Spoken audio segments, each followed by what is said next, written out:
મારા વ્લોગમાં તમારું સ્વાગત છે અને આજે અમારે મેથીના થેપલા બનાવવાના છે એટલે મારા પપ્પા મેથી કટિંગ કરી રહ્યા છે તમે જોઈ શકો છો અને આ લીલું લસણ પડ્યું છે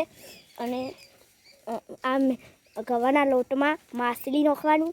પછી છે ને બનાવવાના થેપલા જો પૂરો જોજો એટલે હું તમને બધું બતાવીશ કટિંગ થઈ ગયું છે હવે હું અમારા ઘરે લઈને જાઉં છું મોહળવા માટે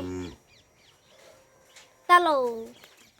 તો હવે અમે ઘરે પહોંચી ગયા છે મીઠું હળદર મરચું નાખી દીધું છે ને હવે લોટ મહાળવાનો છે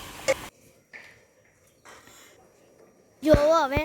મેથીમાં લોટ નાખાઈ રહ્યો છે આ બધું મિક્સ કરવાનું છે લાઈટ જતી રહી એટલે અંધારું તૈયાર થઈ ગયું છે અને તમે જોઈ શકો છો મેથીનો લોટ તૈયાર થઈ ગયો છે થેપલું મસ્ત તૈયાર થઈ ગયું છે તમે જોઈ શકો છો